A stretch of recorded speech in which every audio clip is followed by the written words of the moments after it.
Assalamualaikum warahmatullahi wabarakatuh. Alhamdulillahirabbil alamin. Segala puji bagi Allah Subhanahu wa taala yang telah memberikan kita nikmat iman, nikmat Islam, serta nikmat kesehatan sehingga kita masih bisa bertemu pada Ngabuburit Hits kali ini. Shalawat serta salam semoga tetap tercurah kepada junjungan kita Nabi Muhammad SAW, kepada keluarga beliau, kepada sahabat beliau, dan semoga sampai pada para umatnya hingga akhir zaman. Anak-anakku sekalian, Bapak Ibu guru, dan para pemirsa di rumah, sebelumnya kita sudah membahas terkait siapakah yang wajib sholat, rukun sholat, syarat sholat, sunnah-sunnah sholat, bahkan jenis sholat seperti sholat musafir, sholat jamaah, sholat Jumat, dan hari ini kita akan membahas jenis sholat lainnya, yaitu sholat jenazah. Mengapa kita penting untuk mempelajari hal ini, yaitu mempelajari sholat jenazah? Karena semua manusia pasti akan mati. Tidak ada seorang pun yang dapat menghindari kematian. Hari ini kita hidup, hari ini kita belajar, hari ini kita berbicara dan melakukan banyak hal. Tetapi suatu saat nanti kita pasti juga akan kembali kepada Allah Subhanahu wa taala. Maka dari itu, Islam mengajarkan bagaimana memuliakan seorang jenazah, seorang mayit ketika ia sudah meninggal dunia. Dalam kitab yang pertama dibahas di sini yaitu kewajiban kaum muslimin terhadap jenazah. Jadi apa saja kewajiban kita sebagai kaum muslimin terhadap jenazah? Yang pertama yaitu memandikan, kemudian mengkafani, setelah itu kita mensolatkan, dan yang terakhir kita menguburkan. Dan kesemua ini, rangkaian ini hukumnya fardu kifayah. Di pembahasan fikih yang awal pada hukum-hukum Islam kita sudah membahas apa itu fardu kifayah. Jadi fardu kifayah di sini itu apabila seorang muslim sudah ada yang mewakilkan untuk mengerjakan fardu tersebut, maka gugurlah kewajiban atas kaum muslim lainnya. Dan apabila tidak ada sama sekali yang melakukan fardu kifayah tersebut, maka seluruh masyarakat, seluruh umat itu berdosa. Ya, contohnya seperti sholat jenazah di sini tadi. Jadi contohnya di sini, misal di suatu kampung ada orang yang meninggal, kemudian sudah ada orang yang mewakilkan untuk memandikan, ada juga orang yang mewakilkan untuk mengkafani, mensolatkan, dan menguburkan, maka sudah gugur kewajiban bagi kita untuk mengurus jenazah. Akan tetapi jika sama sekali tidak ada yang mewakilkan untuk mengurus dari keempat rangkaian kegiatan pengurusan jenazah ini, maka kita semua akan mendapat dosa. Kemudian tata cara sholat jenazah. Bagaimana tata cara sholat jenazah di sini? Dalam kitab disebutkan bahwa ada 8 tahapan, yaitu yang pertama berniat ketika melakukan takbir yang pertama. Jadi sholat jenazah di sini itu ada 4 takbir. Kita mengucapkan niat pada takbir yang pertama. Adapun niatnya ketika jenazahnya laki-laki, yaitu usolli ala hadil mayyiti arba'at takbiratin fardholillahi ta'ala. Sedangkan untuk mayit perempuan, niatnya usolli ala hadhil mayyitati arba'at takbiratin fardholillahi ta'ala. Kemudian tahapan yang kedua yaitu membaca surat Al-Fatihah.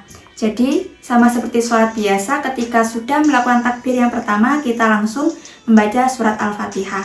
Dan setelah membaca surat Al-Fatihah, setelah amin, itu kita langsung takbir lagi, takbir yang kedua. Kemudian setelah takbir yang kedua kita membaca sholawat atas Nabi, yaitu Allahumma sholli ala sayyidina Muhammad wa ala ali sayyidina Muhammad. Setelah membaca sholawat kita melakukan takbir yang ketiga. Setelah melakukan takbir yang ketiga kita membaca doa atas mayit, yang pada umumnya kita baca yaitu Allahumma la tahrimna ajrahu wa la taftinna ba'dahu waghfir lana walahu. Dan biasanya setelah membaca doa ini masih ada doa tambahan sesuai apa yang dibaca oleh imam. Setelah takbir ketiga kita membaca doa Allahumma la tahrimna ajrahu ila akhirih. Biasanya ada doa tambahan seperti Allahumma hada abduka wa banu abdika. Jadi tujuannya di sini adalah ketika seseorang sudah meninggal dunia, yang paling ia butuhkan adalah doa dari orang yang masih hidup. Karena itu, ketika ada orang yang meninggal dunia, maka kita dianjurkan untuk sholat jenazah, untuk ikut melakukan sholat dan mendoakan mayit tersebut. Kemudian setelah membaca doa untuk mayit, yaitu melakukan takbir yang keempat atau takbir yang terakhir. Setelah kita melakukan takbir yang terakhir, langsung melakukan salam. Jadi sholat jenazah di sini berbeda dengan sholat pada umumnya, tidak ada ruku, tidak ada sujud, dan tidak ada duduk. Jadi sholat jenazah dilakukan dengan berdiri bagi yang mampu. Kenapa dalam sholat jenazah tidak ada ruku, tidak ada sujud, dan tidak ada duduk? Karena tujuan dari sholat jenazah di sini adalah mendoakan orang yang sudah meninggal dunia. Artinya kita yang masih hidup memohon ampunan kepada Allah agar dosa-dosa si mayit atau orang yang sudah meninggal tadi diampuni dan mendapatkan rahmat dari Allah Subhanahu wa Ta'ala. Kemudian cara menguburkan jenazah. Jadi menguburkan jenazah di sini merupakan meletakkan jenazah di dalam kubur yang sangat dalam. Kira-kira untuk ukuran kedalamannya setinggi orang berdiri dan kurang lebih 150-2 meter. Untuk lebarnya kira-kira sepanjang bentangan tangan. Dan jenazah tersebut dihadapkan ke arah kiblat. Hal ini menunjukkan bahwa ketika kita sudah mati pun kita masih dihadapkan ke arah kiblat seperti sebagaimana kita menghadap saat kita sholat. Selanjutnya yaitu hikmah dari mempelajari sholat jenazah. Anak-anakku sekalian, Bapak Ibu guru dan para pemirsa di rumah, ada pun beberapa hikmah dari kita melakukan sholat jenazah. Yang pertama yaitu mengingatkan kita bahwa hidup di dunia itu hanya sementara, tidak selamanya.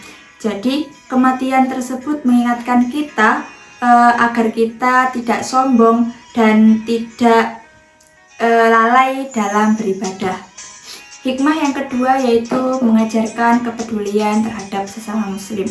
Jadi ketika ada seseorang yang meninggal atau saudara kita yang meninggal, disitulah letaknya kepedulian sosial kita. Jadi kita membantu mengurus jenazah dan mendoakannya. Kemudian hikmah yang ketiga yaitu mengingatkan kita untuk selalu memperbanyak amal baik. Karena setelah kita meninggal, semua amal kita akan terputus kecuali amal-amal tertentu seperti doa anak yang soleh, amal jariah, dan ilmu yang bermanfaat. Jadi ketika kita meninggal dunia, kita sudah tidak bisa melakukan amal apapun. Jadi maka dari itu hal ini mengingatkan kita untuk yang masih hidup. Ketika kita masih hidup, maka perbanyaklah amal soleh, amal baik. Anak-anakku sekalian, Bapak Ibu guru dan para pemirsa di rumah, kematian bukanlah akhir segalanya. Justru disitulah awal permulaan kehidupan di akhirat dimulai. Oleh karena itu, selama kita masih hidup, mari kita memperbanyak amal baik, mari kita memperbaiki akhlak kita, dan memperbanyak ibadah kita kepada Allah Subhanahu wa Ta'ala. Semoga ketika kita meninggal nanti, banyak orang yang mensolati dan banyak orang yang mendoakan kita.